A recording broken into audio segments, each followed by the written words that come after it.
our last match of the day. And I see Hunterace has banned out Warrior, so that's a good start. But so has SilverName. So the Warrior bans done and dusted. And we are going to be seeing the Rogue Demon Hunter Warlock against Rogue Demon Hunter Warlock. So pretty good overall, pretty even. And I do think outside of this Rogue deck from Hunterace, I believe the decks are very similar archetypes. Well, here's the big point, is at least the Warlocks are similar, because as you said, he's playing Rogue and Warlock. Last week, remember, Hunterace was playing Galakrond Warlock. Yep. He was saying that he didn't really respect Zoo that much, but then he was banning Zoo and leaving Warrior up, that's just nonsense. I struggle to call some Hunterace thought process nonsense, because of course he's a super smart guy and I'm sure he had reasoning for it. But to say I don't think Zoo is a good deck, therefore I'm going to bring Galakrond Warlock, but then be banning Zoo? Huh? That doesn't make any sense. So I actually did reach out to him and ask him about it, and his response was that he just didn't believe in the Zuma deck, as he put it. I'm gonna quote him verbatim, just so I'm not misrepresenting anything. I'm gonna be real here, Sottle. I didn't believe in the Zuma deck. Now I have conceded the Zumas were right. There we go. I conceded that the French player base is just better than the rest of Europe by the sounds of it, as they did latch onto the Zoo list fairly early, or the earliest. At least in Grandmasters, along with Gallon, of course. But when I say the French players, I mean Gallon as well. He's joined in. Yep. He's going to be going up. This Zoo list is going to be going up against Hunterace's Demon Hunter in the beginning. And this, again, is just one of those very interesting matchups. I think we did it a little bit in play testing. And I've been playing a bit of Demon Hunter, been playing a bit of Zoo. So I've ran into this matchup fairly regularly as well on ladder. I think it's a very tough one. I'm never sure what the right approach is from the Demon Hunter side. Do you play aggressive? Do you play for board? How do you even react to a scrap him? Do you try and trade them down even though there's tons of health on the board? Or do you try and just ignore what they do? You don't normally run too many taunts and just go for trying to just go highly aggressive. It's tough. Personally, I either cry or punch my desk a little bit. That's how I react to a scrap imp. Raven, I don't know about you, but that seems to be my line in the matchup. Scrap Imp is just a beast. The card is an absolute beating. Don't make the joke. I know it's a demon. Would I? It's just an absolute beating in just about every matchup. I think it's a big part of why we're seeing the card get nerfed. It's even though I would love to see more powerful aggro decks in the game for a longer period of time, Scrap Imp was the one card I would never argue with getting nerfed, because right now it's just way too sweet. The difference between win rate when drawing Scrap Imp and the win rate when not is just absurd. That's not really a healthy place for the game to be. But yeah, sometimes you just got to deal with it. You just got to move on. This is the meta that we're in at the moment, and these players are professionals, and they just kind of have to deal with that situation. So I think Hunterace has at least done the right thing by conceding the point of, yeah, okay, fair point. This deck is just good. I'm bringing it. Yeah, and this is where, honestly, once the nerfs kick in, we'll see the state of Zoo, if it's continued to be played, if it changes maybe. But honestly, I'm just most looking forward to the apologies from all of the Zoo players that have been promoting the deck so much. They would have understood my long-term game plan. Oh, shouting at me because I've not liked the deck. I'm trying to not get the deck nerfed. That was the real trick, guys. And now you understand that in promoting the deck so much, it's receiving a nerf. Look what you guys did. Do we have a match ready yet? I am so done with this conversation. Jeez. Oh, why? Can we go back to talking about how sick Rogue was this week instead? I don't remember it being that good, actually. What was the win rate? 2, something like that. Okay. So far I'm sure week, Hunterace will bring that right down. Don't you worry. With this Rogue list, I am genuinely true. I'm risking a lot by hitching myself to the Rogue wagon when we have this completely untested variation of the deck coming out here from Hunterace. You do raise a good point. I will say though, if there's ever someone who's going to really throw together an archetype, or not really an archetype, but a very different deck list, it is Hunterace, right? He went in pretty early on the Warmall challenges as well, and we've seen the outcome of that. He went in pretty early and initially on the Bon Samedi in the combo priest days back last year, if you were watching a lot of Grandmasters or playing ladder. So his track record, and also, kind of a world champion, his track record seems pretty good so far. So although I do think he might over-exaggerate, maybe that's just for emphasis and entertainment value, but I do think more often than not, he is just correct. That sounds a bit lame to say, maybe, but it's just true and been practically proven. So I am excited to see how and if this rogue list performs. But for now, so you are saved from my very high-level jokes and conversation. This matchup is going to be the Zoo list from SilverName on the top and Hunterace on the demon. Yeah, just to add to that Hunterace list as well, he actually had Cyclone Mage built like weeks before anyone really saw it on ladder. He was only like a few cards off the deck that ended up being one of the most oppressive things in the game for quite some time. He does have a knack for it, but that does mean that sometimes he is playing what most people would look at as some pretty weird techs in his deck, and they don't all hit. We talk about the hits, you remember the hits, right? But no one remembers the B-sides. And there are some B-sides in terms of Hunterace's tech decisions. For example, he's playing double mana burn in his Demon Hunter this week. Like, is that correct? Is that going to catch on? I don't know, but I can give you, I think, the biggest impactful one, the biggest miss for Hunterace for me. He was laddering, and I was watching him. And I asked him, could you send me that list? It looks kind of fun. He said, yeah, I don't know if it's good. Yeah, I think it might be good. I'm just testing it, but it seems to be okay for now. Okay, cool. It was Libram Paladin, and next minute I was 30,000 legend. So there are some misses. And unfortunately, the one deck I choose to steal from Hunterace is the one that very heavily missed. And maybe that changes with the buffs, but that is an extremely true story. I'm not even joking. Raven's MMR still sucks now. Yes, today, I'm still because recovering. of that Paladin. I literally had the conversation with Saul before the broadcast. I was like, I think I'm going to have to make a real push for High Legend this season because I don't want to go in this low. Impatient. Anyway, much less about me, and let's talk about this game as the mana burn is going to be played already for SilverName. And SilverName, a bit of a smile and a shake of the head.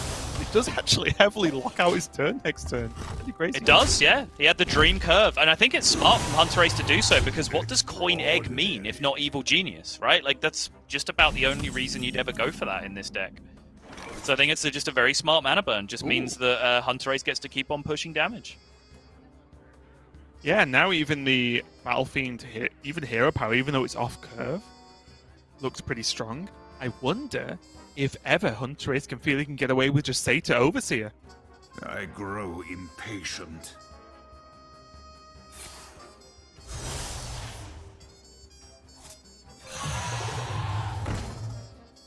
He's just going to go for the second Battle Fiend, juice up the damage on them as a 3 attack and now 2 attack. Just create that more natural progression of Satyr Overseer Hero Power next turn, and then suddenly Hunterace is only one Twin Slice away from a good time with that Gleybound Adept. So now SilverName does finally get to play the game.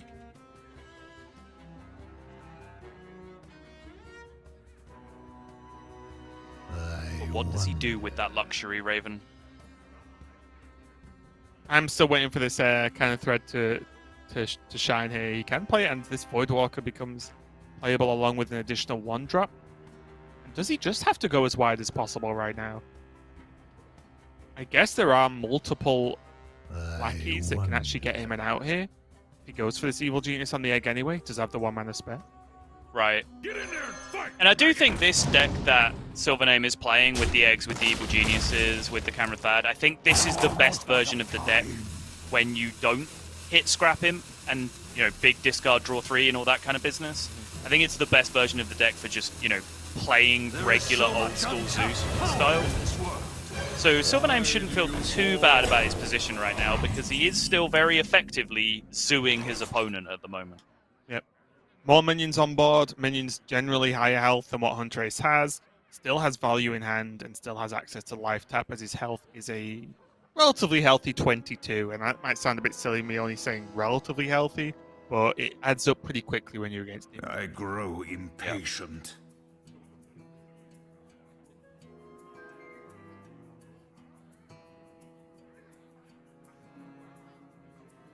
A little bit awkward how this turn adds up, actually. This Voidwalker. This will have 4 health. I know. Subtle. Voidwalker's just an absolute unit right now, right? Just has to tank the attack to get the Battle Fiend buff to be able to clean trade through it. I think I would trade I first. see his weakness. Does that make you feel better, Raven? Yes, yeah, I'm with Hunterace on this. It was a nice play. It's just how I line up my attack. You know what? I mean, not it's overkill, definitely it's the not, perfect trade. yeah. I mean, it's definitely not a misplay either. Yeah, Right? sure. We're with you. This is a good feeling when you are playing a tempo-based matchup. You have just had the turn passed back to you, and you're already even on board. You now have your whole turn to just develop through this. It's pretty insane. Just have to be careful though, and I do think going into turn 5, SilverName does have to consider what Warglaive of Azimuth can do to his board, and if there's a way he can play around that. Or at least just make it tougher for Hunterace. I guess maybe not play into it is more of the point I'm making, as opposed to play around it. Yeah, for sure. Preserving 4 health on this Serpent, for example, would be a huge deal.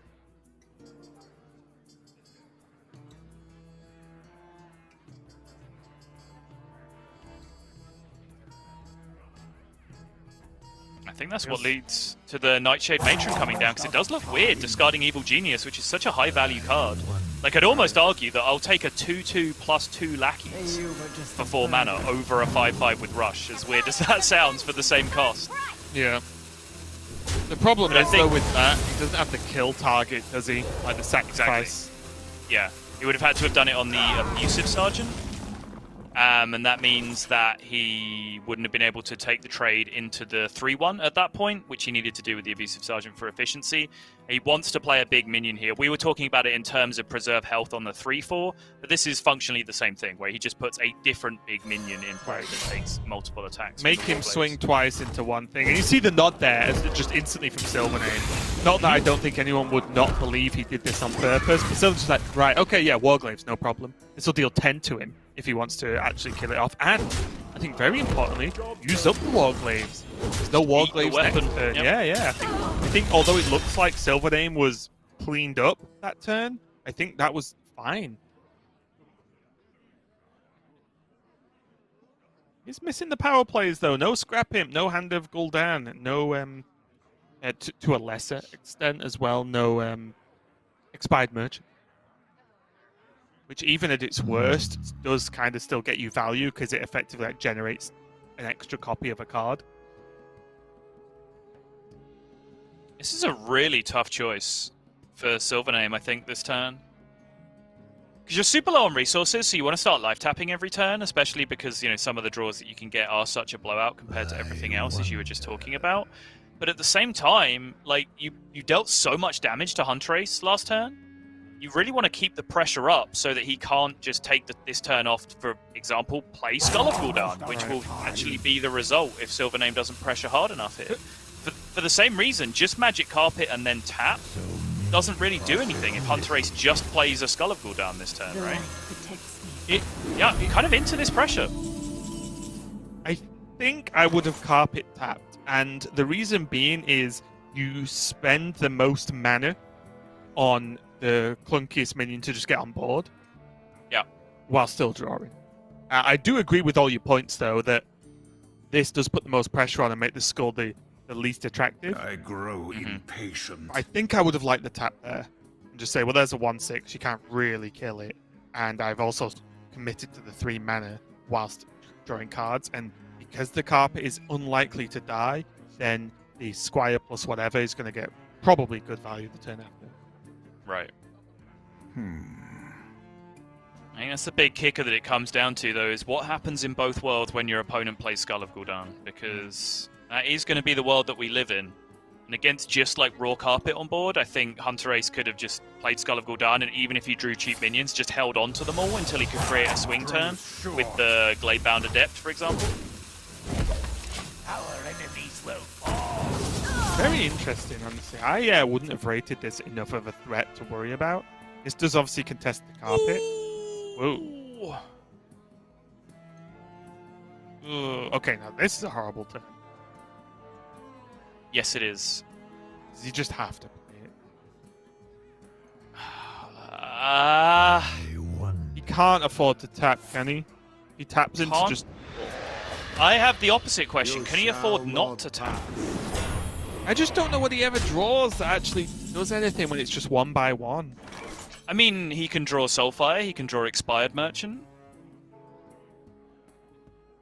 Whereas if he plays Hand of Gul'dan, that's his turn, always, 100% of the time. And then the 6/4 hits his 1/6. And then what? You've drawn double Soulfire, and you just get it. Okay. Warlock. Either way, very rough turn here for SilverName. Yep. And that rough turn has given Hunterace the wiggle room to be able to play this Skull of Gul'dan, and look at that. Not the craziest outcomes, but the sheer fact he just has stuff to do Is it cold is a in pretty the big deal. He can even shadows? mana burn this turn as well.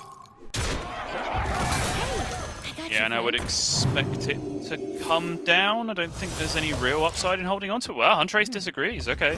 Just saying his hand size is too small to probably use all of this mana anyway, so it's kind of a pointless endeavor. I think my question would be, though, if the hand size is so... Oh, my. If the hand it's size is so dunkable. small, why is it so small, and why is he not playing cards? What card is it that he has in hand that he wouldn't play in it? With, like, what, 5 mana did he have last turn? Limitless.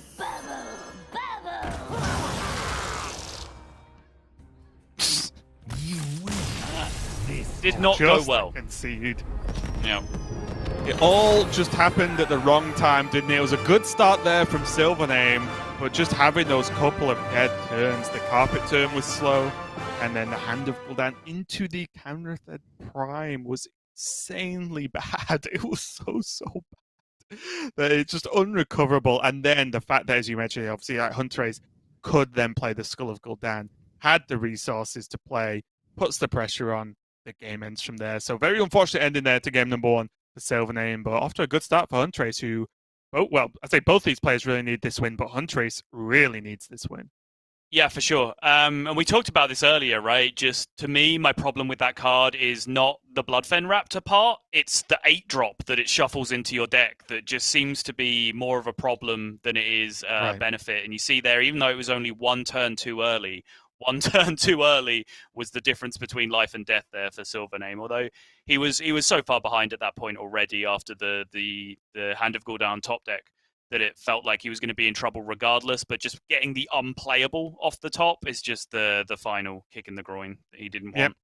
A little bit unfortunate there for SilverName, but it was only game 1 of the series. Still more to play out, of course. But we are going to go to a short break while we set up game number 2 of Hunterace versus SilverName. We'll be right back with some more Hearthstone.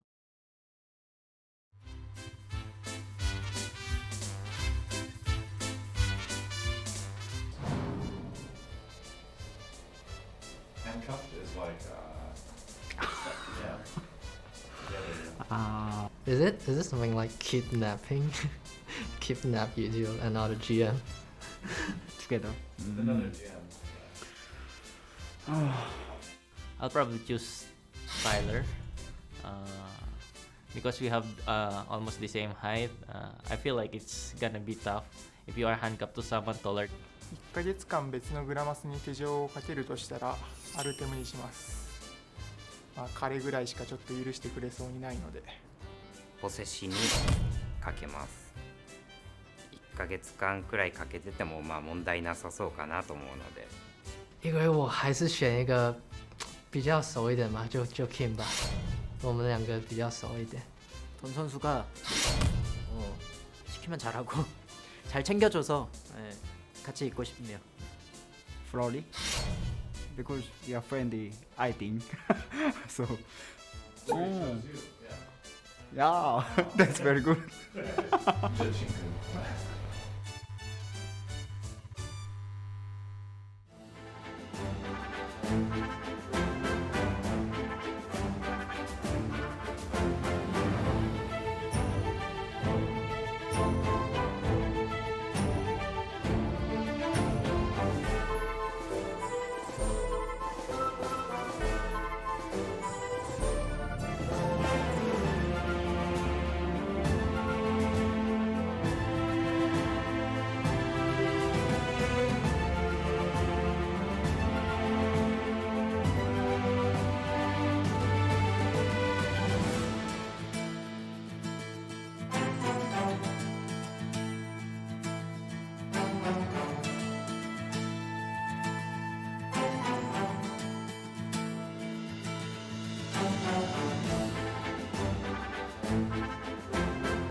We are back and ready to continue the final series of the day here over in the Hearthstone European Grandmasters. We have Hunterace versus SilverName. Hunterace just coming off the back of a 1-0 lead here with that Demon Hunter against SilverName's Zoo. A little bit unfortunate end of that game there for SilverName, but I have no doubt he has the time and ability to claw his way back. But for now, Hunterace leading 1-0, but the real test of this rogue deck has not been played out quite yet. So. No. For those of you who haven't been with us for multiple hours of broadcast so far, we did talk about it all the way back in the pre-show where we spotlighted Hunterace's rogue deck. It's a little bit unusual. He is running basically the entire secret package alongside the entire stealth package. So that's the 3 different secrets: Hanar, Blackjack Stunners, Greyheart Sage, Skyvateer, Spy Mistress, all of the above. And you might be wondering, well, how on earth does he make room for all of those cards? But since we've just got the news that he is queuing up the Zoo and not the Rogue, we will leave all of that until later on. You can see that Hunterace now, as he said, he is now a believer in the Zuma deck. His words, not mine. And he's also got a pretty spicy looking build of it. Zephyrus is in there, and then there's just a single copy of Wolf Rider just hanging out. Just one Wolf Rider, just chilling. I like it, but also, as you can see now in the opening hand, as we do get into the game, the Frozen Shadow Weaver ×2. It's like a pet card of mine where I keep talking about. You could probably put this in almost any deck, and we're seeing it being played in almost every deck. the more weeks go on, as now we're seeing it featured in Zoo. Hunterace though with a mulligan. Just keep that hand of gold down. In the meantime, though, SilverName has the old imprisoned Scrap Imp ready and locked and loaded. Why did you say that like this? Just felt like mixing it up. Nice. All right, I like it. We've been casting for a while. I like to just mix it up now and again. So I don't know if you caught it. I think Hunterace has given up now, but he was just under the brim of his hat. You could see his eyes very firmly fixated on SilverName's mulligan. And now you see the reaction as the full keep comes out from SilverName. He was not pleased with that eventuality. And when your opponent full keeps, this is a formality. You will never see a Zoo full keep in the mirror where this is not their turn 1. Oh, okay. World champion plays here as Hunterace just draws back-to-back Scrap Imps. And now here's where the mulligan decision comes into high focus. And I'm going to talk about this a lot because I really think A, deck building, and B, the mulligan are the numbered 1 and 2 places where you're going to gain edge in the Zoo mirror. Because play patterns, not so much. Scrap Imp kind of dominates proceedings as to whether you get it or not. Now, SilverName chose what I would call a conservative mulligan strategy in that spot, where he had the Scrap Imp already, and then he held on to all of his other minions just so he had a handful of decent minions that he was buffing. But in doing that, you don't then try and spike the high roll of throwing away some of those cards and replacing them with Magic Carpet, with the discard effect, with Hand of Gul'dan, which are the absolute nuts in that scenario. Whereas Hunterace, weirdly, just keeping the Hand of Gul'dan and now coming back into double Scrap Imp, is now just a discard effect away from greatness himself. The argument being, you can throw away a bunch of vanilla minions because you're always going to draw back a bunch of vanilla minions because that's what 90% of your deck is. I agree with all those points, and most importantly, there were just 18 Scrap Imps walking around now, so the payoff really is just going to be this discard potential draw for Hunterace, isn't it? Because that would just blow the game out of the water, but for now, can Hunterace be reactive enough? He doesn't have Magic Carpet, which is again a card I spoke to you about, and I spoke to Derek, everyone else we've tested with, is I maybe wrongly feel that you've got no chance without a Magic Carpet in the matchup, unless you're really doing the broken things and your opponent's drawing very badly. Right. And because of the lack of carpet here, even with 2 Scrap Imps, I don't feel it's actually going to be enough. Yeah, and now, so in the interest of balance, the fact that SilverName actually selected a few minions to keep in his opening hand has actually put him in a pretty comfortable position here. I'm not actually sure whether the Battle Mages were kept or whether they've been drawn since. I think one was kept. Okay, so having that 4/4 specifically alongside the Fiendish Servant, which is another premium minion to buff, he's now in a position where Hunterace's hand just doesn't really compete very well because Hunterace is playing 3/3 Divine Shields. So SilverName's choice to buff exactly Blazing Battle Mage has actually worked out really well for him. And now Hunterace, although if you were maybe playing this deck for the first time and you had double scrap him, you'd go, oh yeah, this is going to be, my hand's going to be buffed twice. That's twice as good as my opponent's. The problem is, I don't think Hunterace could really just sit back and take that level of damage, as it's almost setting up to turn lethal. And as I mentioned, without a carpet, you can't actually get back onto the board or compete, which is why, again, I keep talking about mentions of playing some of the Org Merchant to give your dudes rush with some of the cards that'll help out with some of these trades in this early game minion pressure. So we'll see what happens here, but even if SilverName just dropped Nightshade Matron now to maybe clear off the Scrap Imp and then push damage, I think that's very reasonable.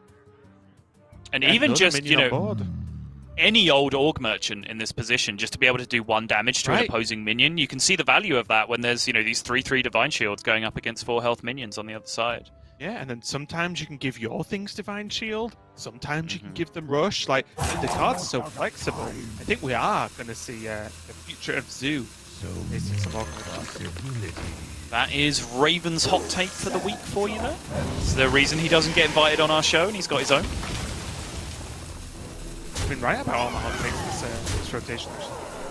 Have you? Okay. I think right decision from SilverName here, just to say, you know what, not particularly interested in these Argent Squires, just too many resources to be sending into them. Yeah, I like this as well. I think just go wider. The Argent Squires can only hit 1 each, right? So just go wider and say, well, okay, well, where are you even going to trade? A little bit unfortunate for Hunterace that he draws the Shield Bearer after the buff goes off, as that is definitely a card you want to land a scrapping buff onto. Wait, how big is that Wolf Rider? Is this just lethal? No, it's a 7/5. It's still pretty big. It's a third of the way there. I do, like, sympathize with TJ's point of view sometimes, because that's the thing with the charge minions. Like, even when you get the Dream and they get buffed by, like, everything, they hit, you know, double scrapping, it's still not that impressive, right? Like, 7 damage.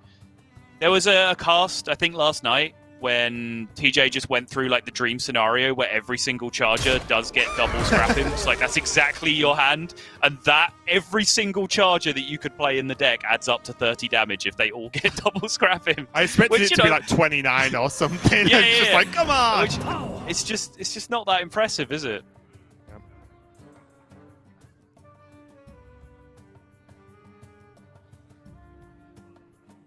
And now I think SilverName really does just need to focus on what to do to just not lose control here. And even now, Demon Fire just to ping off this 7-1 might be worthwhile. So many possibilities. Although he does have his Rush Lackey as well, so he could go Abusive Sergeant and then Goblin Rush Lackey. Onto the Abusive to just do an easier trade. If that works out, I'll be honest, I'm not 100% on the board state now because of this Discovers covering it up, so maybe that'll change a couple of things, but...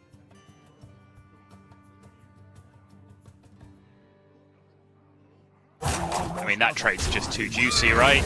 You can't turn that down. You'd have to be some kind of psychopath to not trade a 4-1 into a 4-4. So we'd all do it, according to 6-0, right? Exactly, yeah. Get in there and fight, maggot!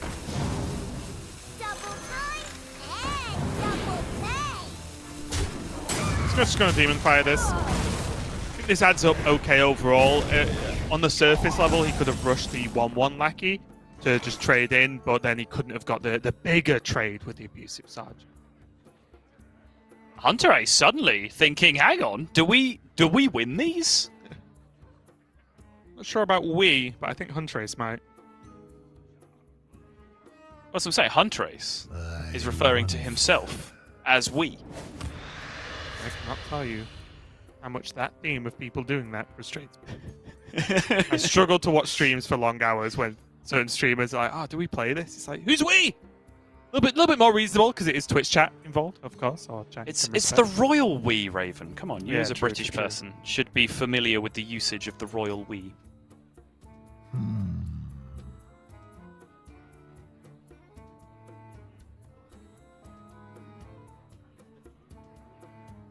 This is winnable, though, right? This is winnable. It did suddenly become this winnable, is a pretty yeah. big deal, and I can't quite remember exact board state, but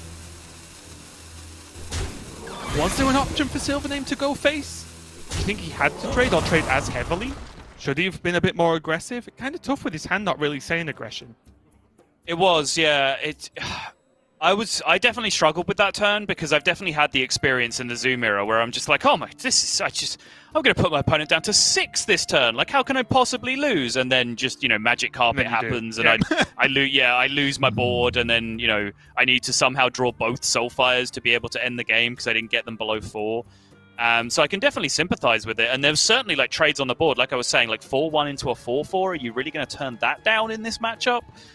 Whether everything needed to be traded down as aggressively as SilverName did, yeah, I think that potentially remains to be seen.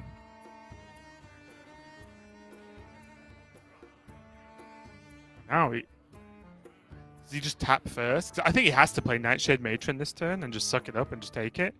But maybe he just has to tap first, see what anything crazy out. You were just a I feel like he needs to play a 2-drop.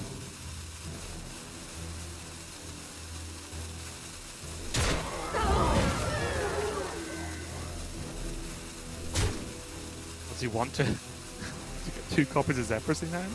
Your wish is my suggestion. Really tough turn there from SilverName. Now, Hunterace just looks confused. Did he forget that he runs Zephyrus, maybe?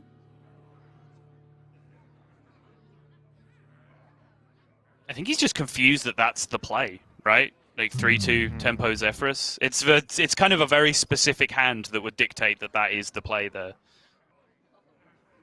Look at this though, the power of a Magic Carpet.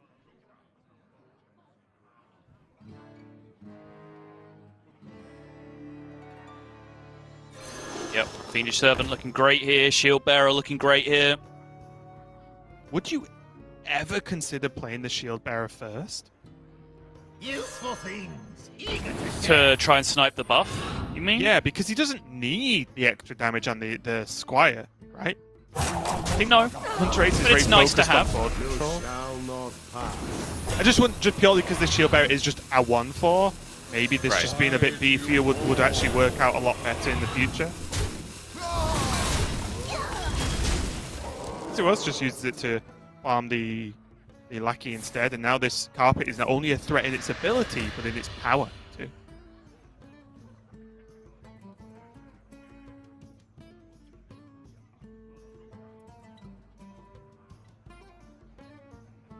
SilverName has a little bit of time, because he does have a ton of health compared to Hunterace, so he can take a hit or so. He does, yeah. It's probably exactly 1 free turn's worth of time before it gets a bit dicey. So I wonder if he should hold. Well, I certainly think committing Carpet this turn is a losing line. Do you think he can afford to just play Merchant? It's a big minion. It probably gets traded into, and then he gets 2 Carpets. No, I think that's his out, right? I think he needs to draw a Skull of Gul'dan and then play the Expired Merchant and then draw enough 1-drops to play with his Carpet after that. Right, so that circles me back round to, was it just a pass turn? Take the hit? Yeah, I say okay, next turn go. I think maybe it was, yeah.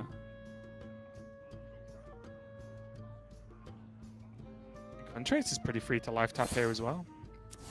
Health doesn't really matter as much for as long as you're above 8. Oh yeah, Frozen Shadow Weaver. Forgotten about that card. It is just in his deck. Yeah, and weirdly enough, it has that strange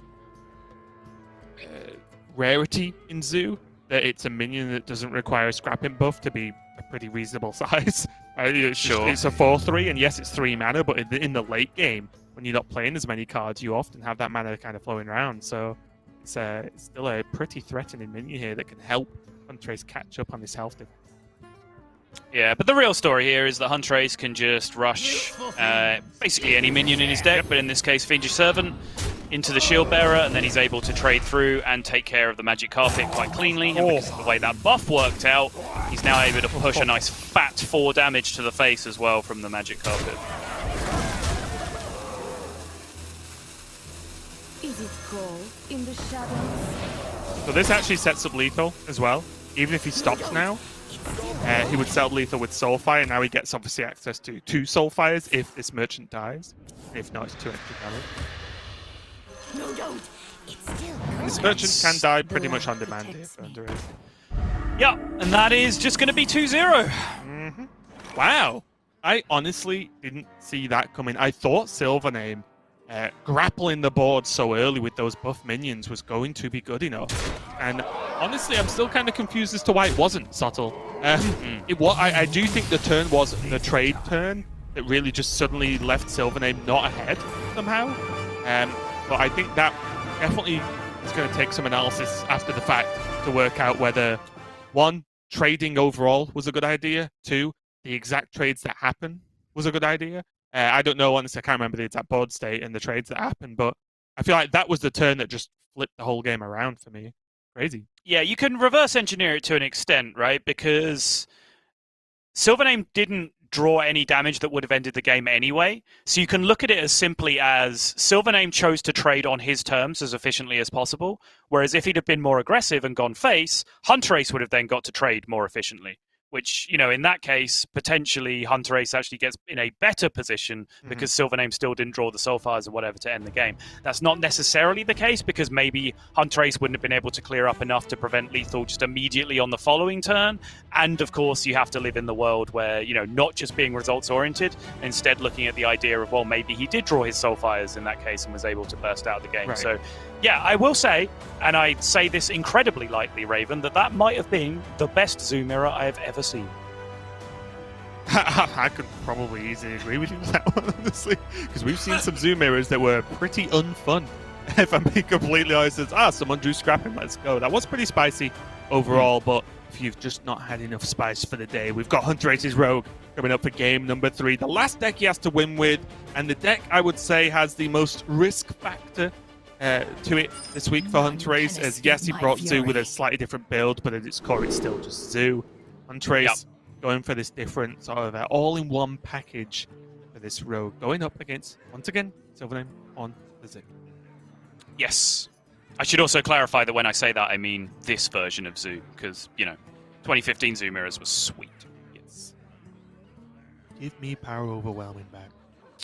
So, Hunterace's Rogue deck, as I was saying before, full secret package, full stealth package, so that is all the secrets. Hanar, Blackjack Stunner, Skyvatir, Greyheart Sage, all of the good stealth stuff. How has he made room for these cards? Well, he's not playing Evil Miscreant, first and foremost, which seems kind of illegal to not put Evil Miscreant in your Rogue deck. He's also cut Pharaoh Cat, which I'm on board with, because he's playing so many 1-drops in the deck already when you're playing Blackjack Stunner and Spy Mistress, that you don't want to make your curve that low by also playing Pharaoh Cat, so that one makes sense. He has also cut out the Devoted Maniacs, so he's making room with some, you know, pretty key cards here and there, but at the same time, does give himself a lot more flexibility. And he's also playing a ton of card draw, which Hunterace clearly feels is enough to entitle him to put a Zephyrus in his deck, even though it is full of 2-ons.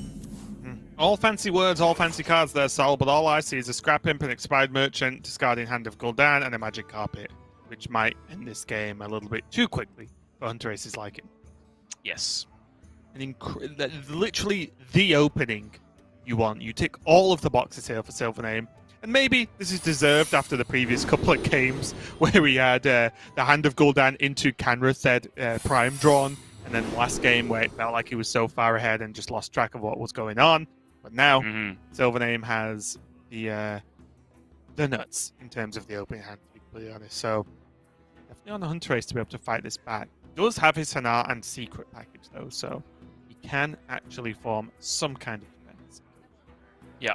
It's the 4th Scrap Imp that we've seen in the last 2 games, which, you know, the Scrap Imps are clearly out to play so far. Last time I saw this many Scrap Imps, one of the players was playing Priest.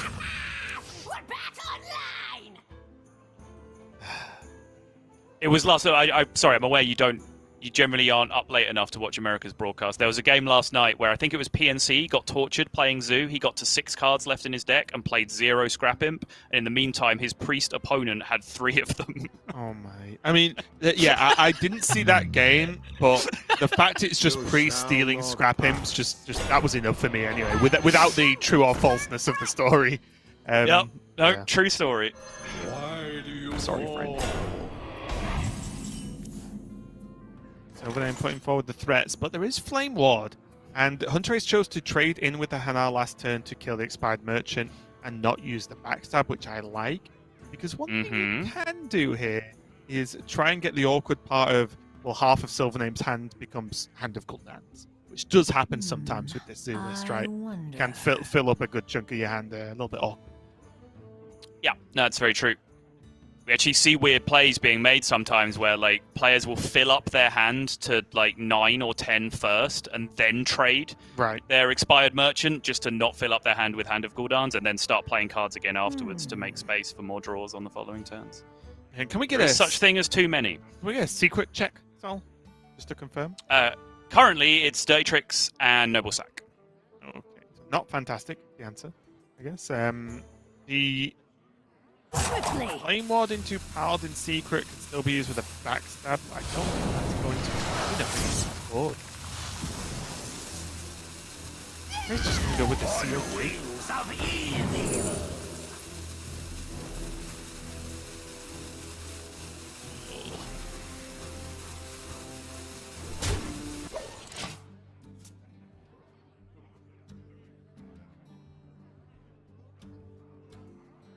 Oh, Scrap Imp number 2.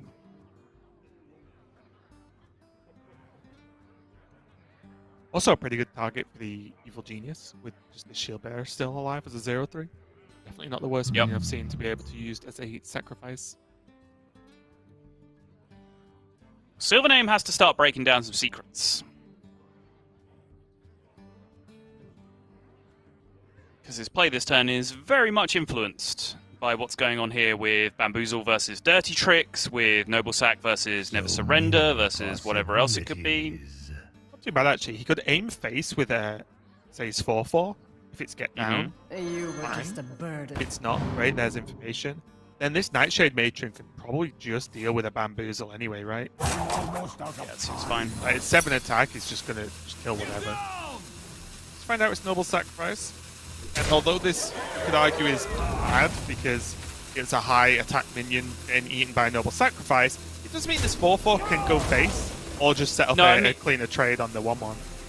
No, sorry, that's just the correct way to do it, because if it was Noble Sack Bamboozle, exactly, then the Noble Sack gets bamboozled no matter what order you attack in.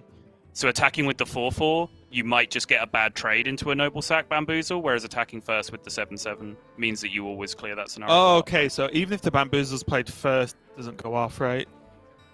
Right. It goes off on the Noble Sacrifice, not the targeted minion. Apologies, yeah, okay. Yep. You are... I will act as your scapegoat.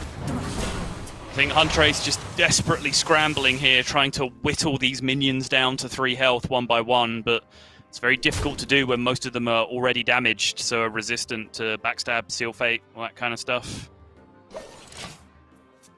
It's looking like a struggle to get any value out of this Flame Ward. Doesn't even have, say, the Kobold Lackey to Shadow Step, or even the Goblin Lackey to Rush and Shadow Step Rush, you know, to just actually get some like damage from hand to hit. Right. Very, very awkward. Magic Carpet, though. Just going to add to the woes of Hunterace right now. Eager to share. Oh, Get in there and fight, maggot! this is Zoo. Like, that is the most Zoo thing this deck has ever done. Just traded a 1-drop into a 5-drop. That is what Zoo is all about. All this other Scrap Imp nonsense, forget about it. That was beautiful. Yep. And that looks like there's a few too many minions with a bit more health than 3, and also the fact that if just the Matron hits face, then he dies anyway, even through Flame Ward, because the damage does hit face before the trap goes off. Secret goes off. Blackjack Stunner, Shadow Step, Blackjack Stunner, Flame Ward, Backstab the 4-4. Is he alive? He looks kind of alive. Yes, okay. from Hunterace's point of view, he's alive. Don't let the door hit He won't you. be though after this turn. So No, he's very dead in reality, but still, good job for let's spotting make it these anyway. plays. Yeah. And the power of just blackjack stunning. Okay. He's actually alive. Now he can be actually, yeah.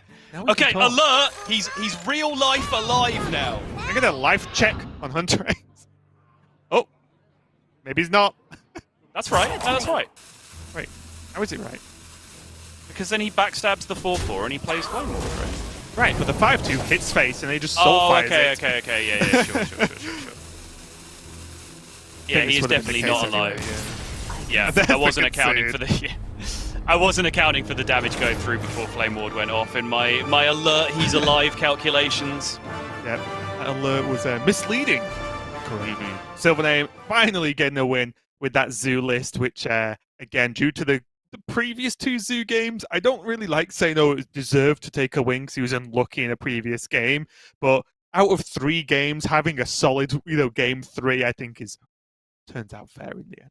He does have his Rogue and Demon Hunter left, though, to take down Hunterace's Rogue. And I will say as well, I don't think that game we're going to be too judgy about Hunterace's list there. I think any Rogue list would have got stomped with that early game there. So I think we've still got more to see. You didn't even have to put the word rogue in that sentence. Yeah. Like any deck loses to that. That's why people play Exactly. Zoo. That percentage of game exists where you just have Scrap Imp and Hand of Gul'dan and discard effects multiple times, and you just get to play 5/5s, like 3 of them a turn every turn for the whole game. That just doesn't lose. Nothing beats that. It's Quest Rogue, but better. Yeah, probably true, actually. Yeah. So, next game, we are going to see either Demon Hunter or Rogue from SilverName. And again, just to touch on the Rogue, is a fairly standard, just a secret package 2 of Rogue list. The package being the 1 ambush, 1 bamboozle, 2 dirty trick. So we do see SilverName go for slightly different selection or numbers of those secrets. But overall, pretty standard, even down to the 1 devoted maniac. And his Demon Hunter is the lower curve, although it does have a little bit more of an aggressive bite to it because it is still running the frenzied fell wings that most players have chosen to cut by now. So it is some of that more of that aggressive opening here, and we are going to see Demon Hunter as the first choice for SilverName versus Hunterace in game number 4. Okay, once again, do not be alarmed, dear viewers. This is not Highlander Rogue. This is not a Snap Keep Zephyrus Shadow Step kind of mulligan, because that is just a Bloodfen Raptor until Hunterace gets most of the way through his deck. I think Hunterace with this opening hand probably does wish it was Highlander Rogue, though, because that is a hand you probably want versus Demon Hunter.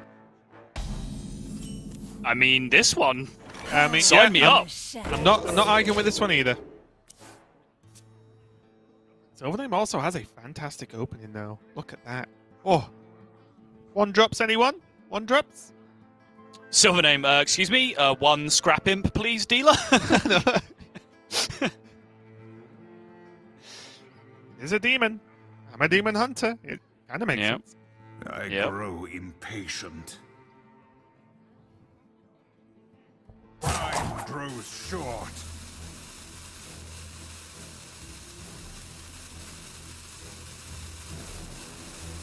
Can SilverName do anything here that can detract Hunterace from playing a 1/5 on 2? That's my question.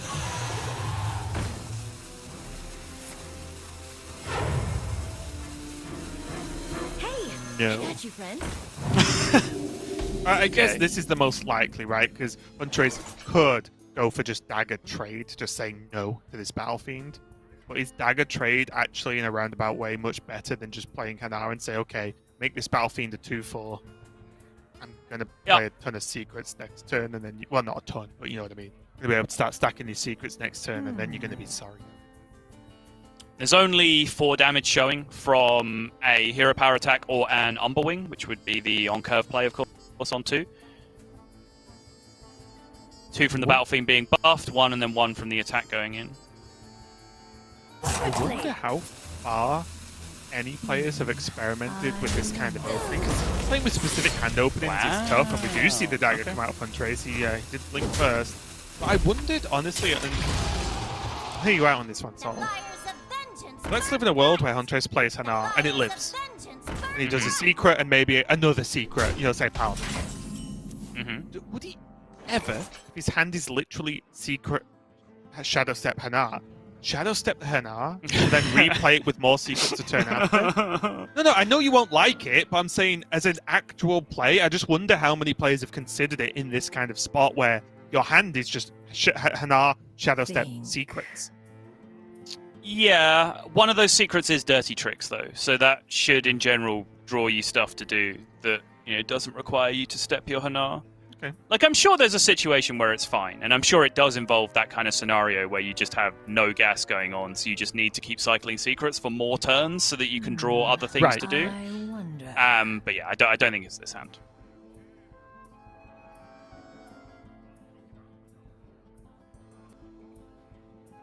Your wish is my suggestion. Bloodfen Raptor. Not only can you play this this card, Bloodfen Raptor Shiny version in Zoo, you can also play in Rogue. Yep. Shadow Weaver on curve does look good normally. I think against this slower opener especially, it kind of just doesn't have to use it. You can hold on to it. Maybe a juicier target such as a Scary Bank Cleave, or honestly just any threat he wants to mess over. This seems much more reasonable to me, and still has that Crimson Sigil runner in the outcast spot for the SilverName, so he can draw that whenever he wants as well. It's looking pretty sketchy for Hunterace. So is there ever a time when you play Hanar, Secret, and Shadow Step the Hanar to be able to play more Secrets next? Help! It's Groundhog Day! I just keep having the same cast over and over again. I can't get out. Someone, please, send help. I can't help it if his hand is just Hanar, Secrets, and Shadow Step, so literally, that is his hand. I'm more concerned about not playing the Hanar on 2.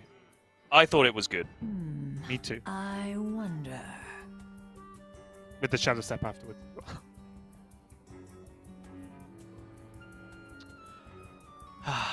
Deep breath. Deep breath. Count to 10. The problem here as well, honestly, is that Dirty Tricks, with SilverName so far ahead, Dirty Tricks I don't think actually consistently will get Hunterace card draw. I think being this far ahead means SilverName doesn't have to play any spells, he just kills you with minions. I agree. I think there is a very real chance this Hanar gets Shadow Step this turn. Oh, not with a Bamboozle. Oh, okay. Now we're talking. Since he got this straight up one-off Flame Ward off his first fish for a Mage Secret, then I don't think there's any great need to there either. I think that's the more important thing, that he found the Explosive Trap / Flame Ward that he was looking for right off the rip on the first attempt. So I think he's just done with Hanar at this point, right? Like, he got what he needed out of it. But also as well, he chose to play the Bamboozle. Which surely meant he wasn't really thinking about it anyway, right? Maybe. Sure. What? Absolute god. Just takes 1 damage. Just like, oh no, you can't hit me now. Just hides with the stealth. And actually, that is a bad thing, I think, for Hunterace, as he probably wants SilverName to trade some minions into one of his own minions soon, because he is taking a ton of damage. Well, I mean, the fact that he has exactly Flame Wards to back this up, I think the stealth minion, you could argue, is actually the best possible for that exact matter, because these minions just can't get any value before they just go straight to the face and explode.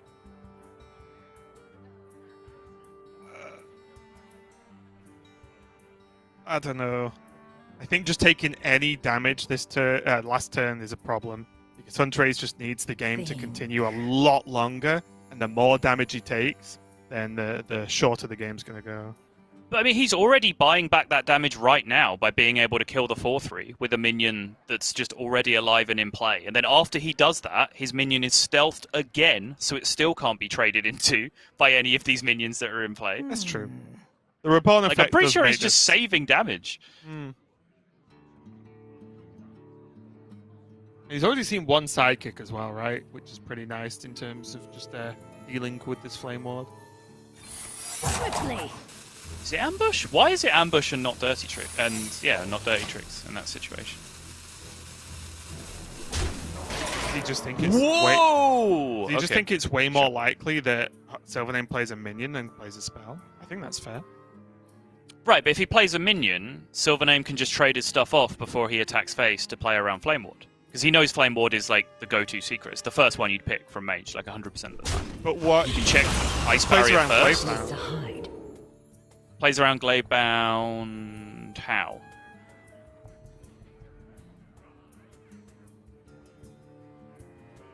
Oh yeah, because he can't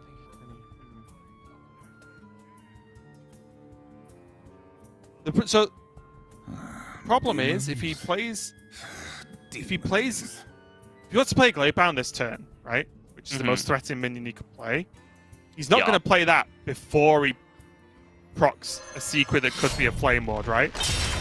Sure. So he'd have to play it afterwards, which means the poison Sure. rays, and then kills the Flame Okay. Ward. That's what I was trying to get to. I got thrown off then. I threw myself off, I think.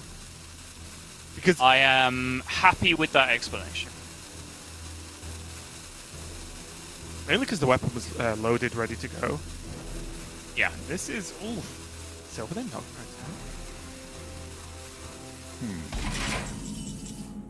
Oh. You know why I like this actually? Go on. Because SilverName has Skull of Gul'dan. It's a little bit annoying because Crimson Sigil runs in the way. But because he has a lot of card draw, he could just say, okay, let's play a slightly longer game. I can draw a million cards.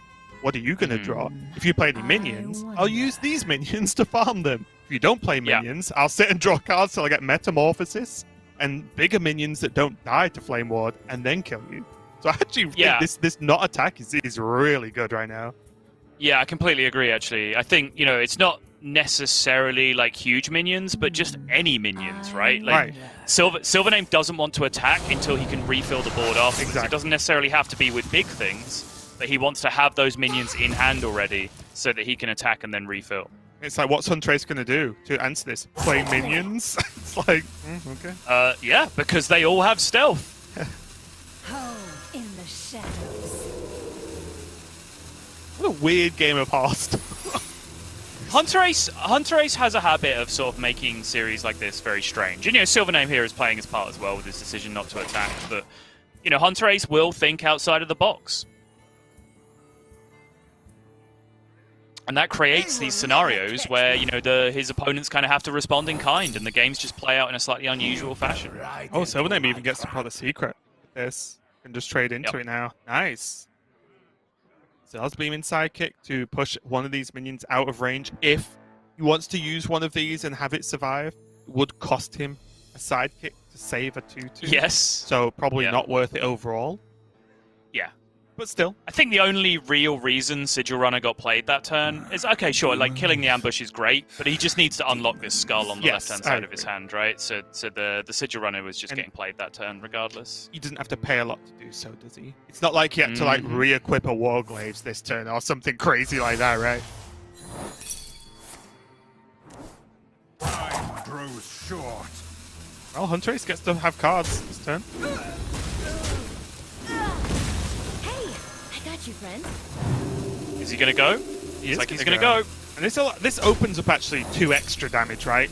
He procs it with this one, gets 2 damage, and then 1 lives to put another 2. So I guess it's not as cut and dry as I maybe made out a little bit earlier. So maybe this is just... Now, sets up lethal. I like it. Mm-hmm. Stealth's not looking so cool now, is it? Doesn't have the ability to taunt them up.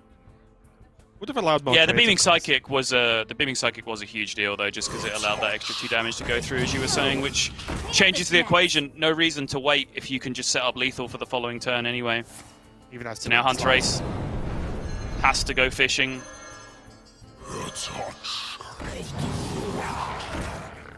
Nope. That's looking like a fat game 5 to me. Smart move. I concede. SilverName does even it up, and honestly, Saul, you know what the biggest thing that points out to me so far in the series is that Rogue is just losing tons of games. Yep. It's almost like it's the worst class ever. Yep. I'm going to choose to paint this as Hunterace's Rogue is losing, and everyone else's is doing just fine. But yeah, I mean, obviously, he took a risk with this. Like he even said to me, I can pull up the DM now. He said that he didn't really feel like it was. It has some really bad draws where you hit one of each part, but he also feels like the good draws were stronger. But then there's this sentence following that where it just says, "Time will tell." So like it's clearly some element of untested experimentation with the rogue, right? That's coming into it. Because he really didn't feel like he had like a strong opinion on why he was running the list the way that he is. And so far, tiny sample size of 2 games, it's really not looked like it's performing super well with just the weird mishmash of stealth and secrets in there. Yeah, Hunterace not only good at playing Hearthstone, but also storytelling, it sounds like, with just, wheeling you in with a good of sometimes it can be bad, sometimes it can be amazing, but only time will tell. So I feel like you should start doing some writing, maybe. Oh, yeah, sorry. There's actually another DM that he sent me that said you'll have to watch the stream to find out. And while you're there, make sure you subscribe and ring that bell not to miss any content from the Hearthstone Esports YouTube channel. Yeah, Hunterace is just good at this stuff, isn't he? He just knows where it's at. Fair play. And an eerily similar hand that Hunterace ended last game on that he now has in his opening hand. I think he had like backstab shells at Flick or something similar at least. But SilverName, on the other hand, does have some more options, getting the secret active early if he chooses. Other than that, honestly, just having this Spy Mistress for Hunterace down already looks pretty good to me.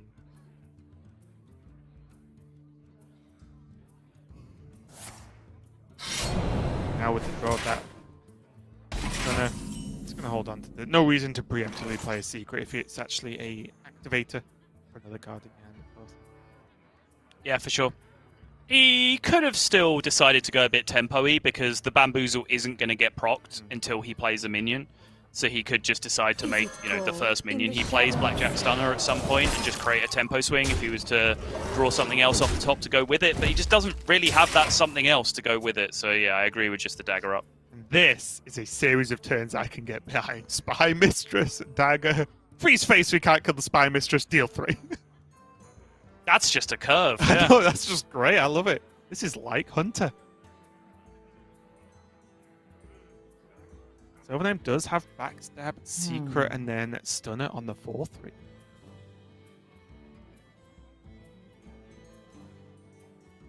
does seem pretty good, honestly. Then the stunner transforms into a 4-drop if attacked. That's ticking all my boxes, so. Well, it involves the card Bamboozle, so I know you're in favor of it. Okay, but honestly, remove it. I think that's just a very solid turn, and the SilverName, who doesn't have a lot going on right now, could tide him over.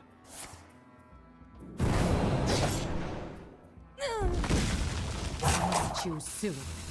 Can I just feel like the same turn, but with ambush instead? You would. It just doesn't feel like Bamboozle time to me. Like it's gonna get better. It never feels like Bamboozle time for you. That's not true. Bamboozle with the 4/5 taunt is insane. Like that in particular, that interaction of just playing a taunt minion alongside your Bamboozle and just completely cutting away your opponent's options. That I'm on board with. But I think a lot of the time you give your opponent options in how to deal with it, and I think this setup with a Bamboozle does give your opponent too many options. They just have backstab, seal fate. They can deal with it on their terms, potentially hit the minion and trade into it. Like, just develop more minions to trade into it the next turn. I think you want to cut away as many options as possible when you're playing Bamboozle. See if it pays off, because the outcomes and options Hunterace had to negate the Bamboozle have now been used to negate the ambush as well. So on one hand, you could say that, well, you just be ambushed with those cards, so is that not just as bad? Kind of. But on the other hand, now those options aren't there to deal with a Bamboozle turn. Yeah.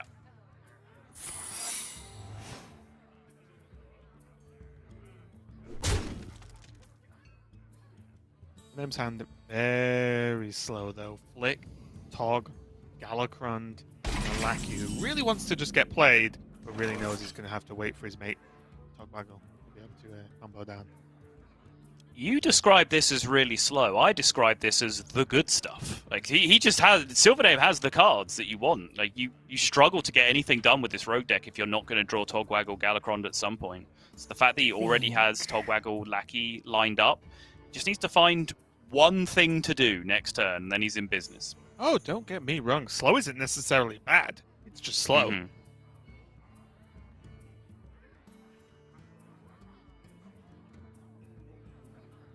So again, sight unseen on the secrets here for Hunterace. He has a bit of a dilemma. SilverName's makeup is 2 dirty tricks, 1 bamboozle, 1 ambush. So he knows it's not ambush anymore. But he does have the opportunity to sort of semi-deal with bamboozle this turn with his sapped Frozen Shadow Weaver if the minion is too problematic to leave up. I think with just a 3-5, he can just go ahead and shield a Galakron to just move on with his life.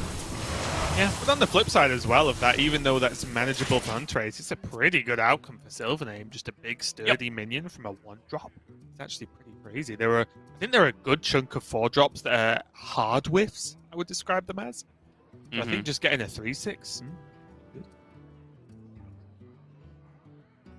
Ooh. Yeah, that's kind of weirdly something to do this turn, but it's not great. Which something did you want, though? Because there's 2 options, right? I was wondering...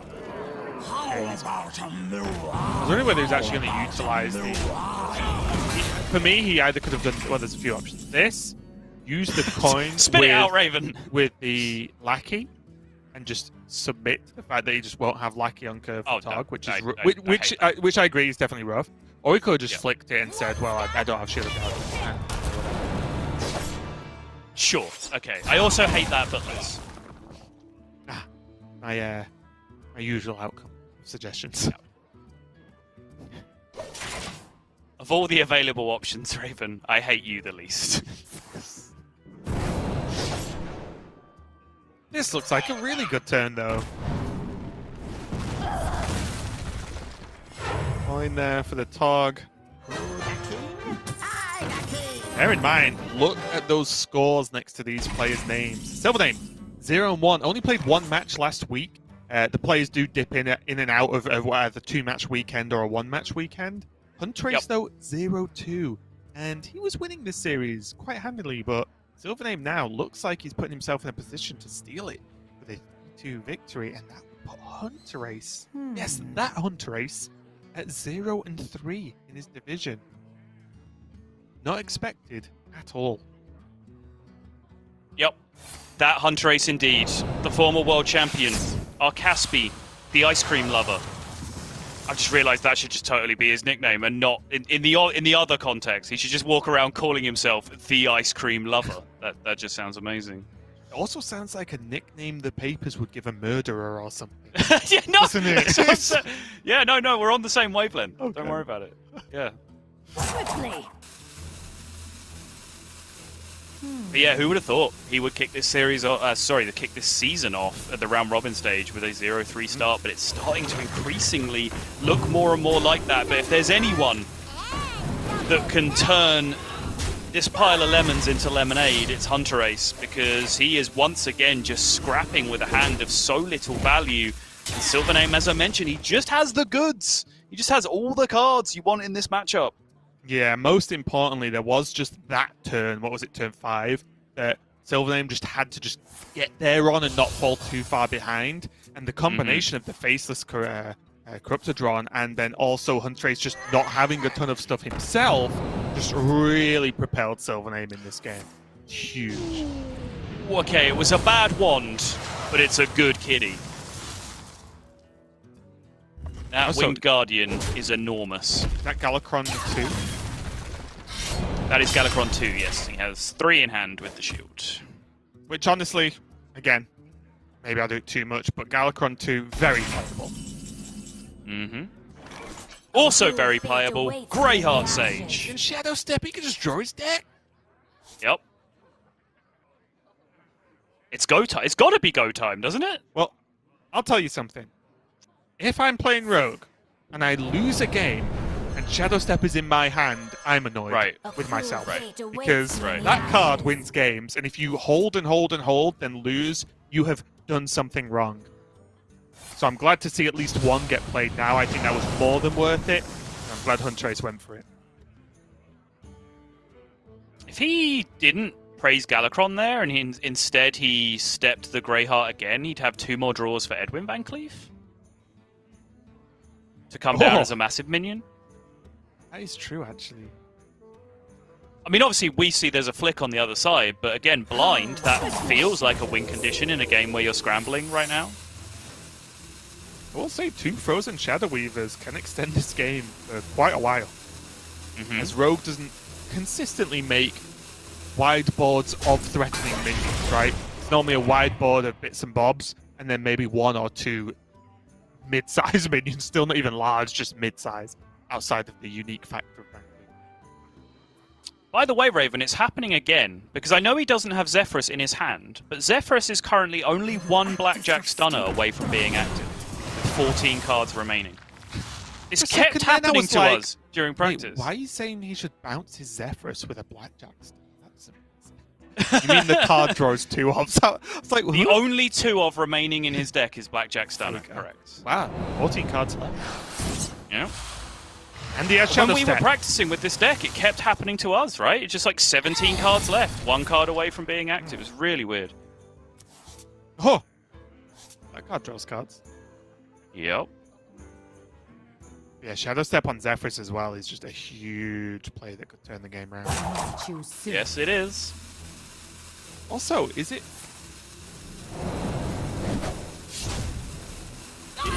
SilverName giving Hunterace time here, or do you think it is correct to hold back on the Galacrond or the Wing Guardian?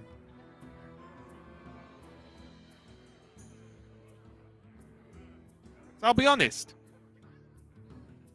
Although I am sure, I'm still not quite sure about what SilverName actually did that turn. And he's still got Galacrond or Wing Guardian in hand. And that scares me a little bit, for SilverName at least. And suddenly, there is the Blackjack Stunner I was talking about, so there is now an active Zephyrus in this deck with a Shadow Step in Hunterace's hand, and all of a sudden, he's just at 24, level on board, and he just has a hand full of all the best cards in his deck. Hunterace only got 8 cards left in his deck? I wonder. What happened? Greyheart Sage happened, Raven. I've been trying to tell you for weeks. Swiftly. Shadow Step happens, Sottle.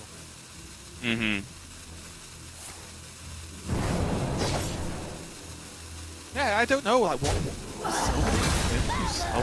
got a high turnover rate. I mean, he decided to. There was a non-zero board being presented from Hunterace, and SilverName certainly chose to respect it and clear it up as much as he could, which he could have chosen to ignore and just develop past it. 12-12 can be flicked quite easily, but there are 2 weirdly threatening low attack minions still left over with this Hanar and this, what's his name? It's a very silly name, isn't it? Grand Lackey Ugh. I wonder. Wouldn't you just name change at that point? Probably, yeah. How many times does he get asked how to pronounce his name? Yeah, exactly. I get asked a lot how to pronounce my second name, and it's not even close to as awkward as that. Who are this person's parents? And were they hippies? What is Urk as a name? Come on.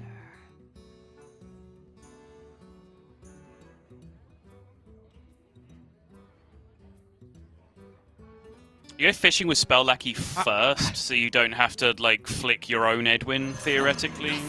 Copy what I'm about to say. That's exactly what I was going to raise then. It's probably worth it. You have the mana. If you have to flick anyway, then you're not doing any of your other expensive things. So it's not like you've missed out by playing these lackeys instead. There's an Assassinate. Nice! Yeah. Pretty sick Assassinate. But does he actually want flick anyway? No, I think he wants the 4/4, right? Just wants the 4/4 in play, sure. I still hear what's that mini French. So weird. Cannot get it out of my head. Now though, Hunterace does have a Lackey and Tog. Doesn't have a secret to couple with this Hanar plus Stunner, but still has a pretty solid trade, Evolve, and then Tog. You want? Yeah, there's 2 secrets remaining in his deck, an Ambush and a Bamboozle. There's also, unfortunately, his Galacrond and his Kronks. We're reaching this awkward position now where, because he's so thin on cards, 7 cards left, even if he goes Lackey Tog, he's probably not picking Wand. So then even if he gets to Galacrond, Galacrond is kind of just fatiguing him super fast right now. He's on 3 Invokes at the moment. He's just drawn the 4th. So Galacrond's going to draw 4 cards. Like, in the end, he might have just ended up drawing cards too quickly, even. So, what if he just trades 2 lackeys away and goes crown? That ever a consideration? Just say, I'm going to try and make a threatening board, work from there with the Frozen Shadow Weavers? I think that's reasonable. Go for something a little bit different, though. Or at least different this turn. I imagine. Oh, sorry, I wasn't. Yeah, it'll be crowned. But I didn't realize you were talking this turn specifically. I think answering the 4/4 makes sense because you want to make sure your crown comes down against like as small a board as possible, right? You don't want that to just be like a 4/4 that can combine with a backstab or a seal fate or whatever else. I think there's more the fear as well your of Shadow legendaries. Step, right? Because Shadow Step on Flick just decimates your whole play, so... Yep. SilverName finally gets his Galakrond down. He did take the time with it, and although I may have criticized it for potentially being a little bit slow, now obviously gained the 4 draws, gets the Claw for extra damage. Like somehow now he has 3 Shadow Steps. Great.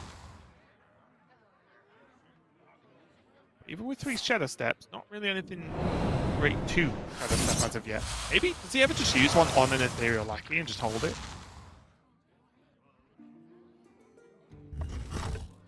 No, because he needs that trade, right? I guess he doesn't. He can just use one and trade the Devoted Maniac, but he can also just value trade the Devoted Maniac right now, which seems kind of exciting. Or I guess that's the other argument. He can just get a complete full clear. Yeah, sure. Yeah. Going down to the wire, and I honestly didn't see it coming. I thought I did count Hunterace a little bit out earlier on. He has managed to pull back into the game, but as you said, the card draw's kicking in now. SilverName did a 4-card Galakrond. Right? SilverName did a 4-card Galakrond, and he's on 7 cards left. Hunterace hasn't even drawn Galakrond, and he's on 6 cards left. Yeah, and he is fully invoked now. I was wondering whether he might try and avoid hitting that 4th invoke just so his Galakrond didn't draw as many cards, as weird as that sounds. Because obviously he does, you're still going to feel like you need to play Galakrond because it's got that built-in value engine, right? So when it comes down to the grind at the end of the game, you want to be discovering lackeys, or you want to be generating lackeys, sorry, more so than you want to be equipping daggers. But hitting that 4th invoke point now means that he's just going to instantly fatigue himself the moment that he draws Galakrond. I did wonder as well then if the Witchy Lackey was going to come down, just to evolve one of the white mains. 6/8 into an 8-drop.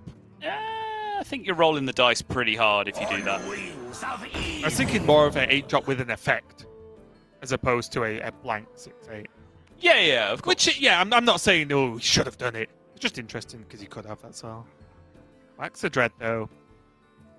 Never a bad outcome here. He's just going to go for Fairy Dragon.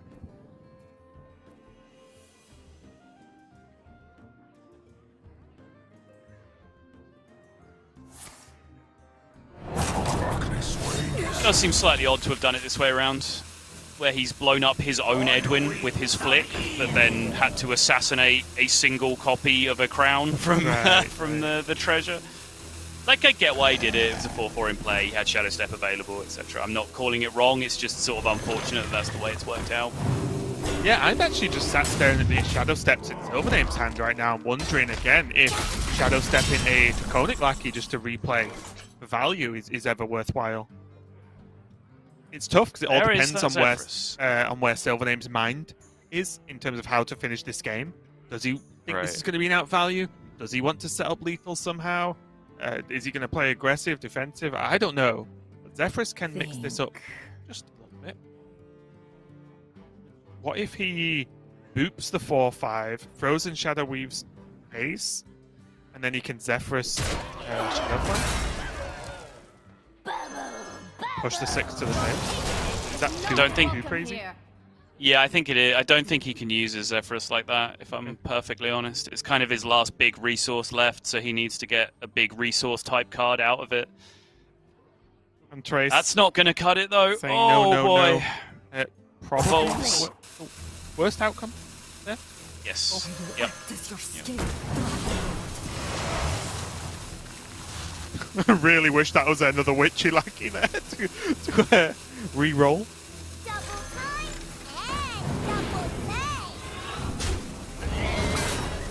Oh, we just see Hunterace just throwing everything, right? In the shadows. And rightly so, I think. Just needs to get everything on the board, try and make a push here. But it is, I think, efficient is not the word I would use to describe that term. I do want to see this Shadow Step coming out from SilverName. Is he just waiting for Krunks? Is that what it's for? Well, what would you have used it on before this point? He hasn't really had great Shadow Step minions. I think Spell Lackeys were about the best things that he had going for him. I think I probably would have just done it on the Ethereal like in the earlier turn. Okay. Fair enough.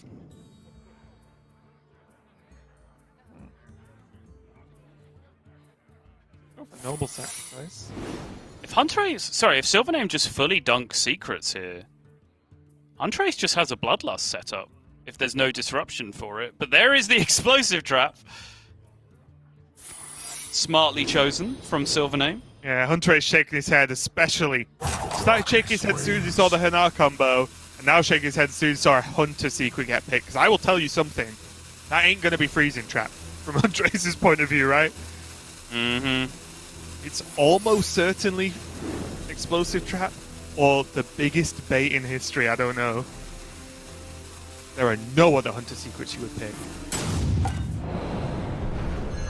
There you go, Raven. You I like happy? it. I like it. Shadow Step the Hanar? I've harped on about the Shadow Steps, but I think with 3 you can be a little bit liberal with 1.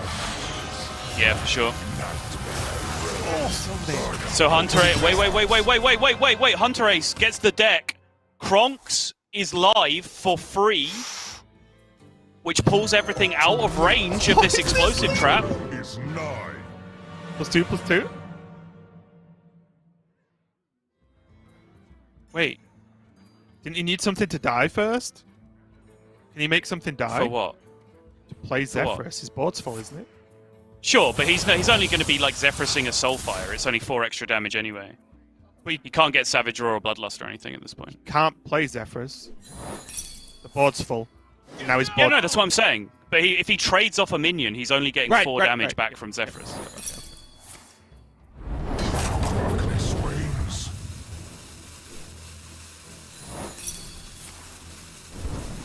And now with Vaporize resolving as well, he's got the sequencing right, and I think with all this damage going through for Hunterace, I said the Galakron might draw too many cards. It drew exactly the right amount. 4 cards remaining in his deck. One of them Kronks for 0 mana, meaning that he can outrange the explosive trap for that lethal through with the claw. Hunterace series are always something else. He always finds a way, Raven, to make it entertaining towards the end. And that rogue, clearly the nuts. I don't know what you're thinking, Raven. Mm-hmm. The best part is, maybe the best part is, that wasn't even necessarily always lethal. That was just a risk for Hunterace that he had to make, because if the Mage Secret was Flame Ward, it would have cleared off enough of the board for him not to get there, and the Zephyrus, as you pointed out, obviously, could only have gave him, what, a Soulfire Lightning, which wouldn't have been enough to make up the damage he'd lose. So, Hunterace, yes, it was obviously a fantastic end to the game, very crazy, but there was a winning out there for SilverName if he'd got hold of a Flame Ward and not the Vaporize. So extremely close, all the way down to the wire. And just echoing what you said earlier, Sottle, no matter what happens, Hunterace does seem to just create exciting matches of Hearthstone around himself, almost like an aura of no matter what game it is, no matter who he's playing, it's going to be crazy to watch. I just want to caveat, that's so unlikely, right? He'd need his first Hunter Secret to offer him Explosive Trap and his first Mage Secret to offer him Flame Ward. He would need both of those things to have happened, which is absurdly unlikely. So I don't want to file that one under unlucky for SilverName just yet. But I do want to file that series as a whole under incredibly entertaining on both sides. Even the Zoo Mirror was fun, Raven. That's how good that series was. I know. That actually never happens. Yeah. We do see just a review of the day. We got off to a very quick start as Tice takes down teammate RDU with a 3-0 victory. Pavel, on the other hand, took a close matchup over Collecto 3-2, taking a much-needed win there. Casey, though, speaking of much-needed wins, took the win. I think he absolutely needed to not only keep dreams alive of staying in Grandmasters, but to keep his sanity as well. Yeah. Then we did see Bunny Hopper take down Felkane with one of the crazier priest games, or at least in power level priest games we saw at the very, very end there. Finally, just a fantastic series between Hunterace and SilverName. Hunterace was leading 2-0. SilverName managed to fight back, and it looked so close up until that very last moment. So again, congratulations to Hunterace there, getting a win on the board, and look how that has changed the landscape of the divisions. Viper still sitting at the top there as 3-1. There's a flurry of 2-1s with Tice, Lento, and RDU all playing today. Pavel evening up there in the middle at 2-2, but Boston and Zim there at 0-2, and Casey just floating above those two relegation spots there. Meanwhile, SilverName at the bottom, and Hunterace now in with the crowd at the 1-2 score, and not at the bottom there with SilverName on 0-2. Yeah, I think even though purely by the numbers, Hunterace and Casey both needed to win equal amounts. You see they were both 0-2 to start. They both won this week. They are now both 6th place in their respective divisions with 1 and 2. I do agree with you that Casey's win was the win, the most important win, potentially of the entire week. Because not only is he in Division B, which makes being at the bottom of the division that much more precarious and that much more threatening of relegation, but also he's confessed himself that before today he was lacking a little bit of confidence, which is pretty rare for Casey up until this point. Whereas I think Hunterace, you know, being much more hard-weathered in dealing with super high-pressure situations. He's a freaking former world champion, is much more prepared to just show up week after week, even if the pressure keeps mounting, and still perform at its best. Whereas Casey, I think, really was do or die there in terms of like whether he could retain positivity and retain focus going through into the coming weeks. Yeah, really, really just crazy day, honestly. And days like today just make me love Hearthstone even more, because I think all the matches had something to them. They were all spicy, and we've got plenty more where that came from. But Sotil, your final job for the day. Take it away. Kind of already did it once at Hunterace, but yes, if you have enjoyed the broadcast, and even in fact, if you haven't, please do subscribe to our YouTube channel. Make sure you ring that bell so you get all of the alerts pushed through to you. Make sure you can see when we post any of our new content, like Gia's incredible Mullet Over series, which I've been enjoying watching just personally. I don't care if none of you guys like it, even though it's been getting a ton of views and a lot of positive support, as well as Raven's series, The Curve, my series, Hot Takes, along with TJ, where I get scammed every week. So if you are interested in any of that, make sure you hit that subscribe button. Shut up, Raven. All right. Well, thanks a lot for watching, guys. Hope you had fun. We definitely did. And we will see you same time tomorrow. But for now, Americas is going to pick up, of course, with TJ and Rodan. So enjoy that one. But from Sotil and myself, have a good night.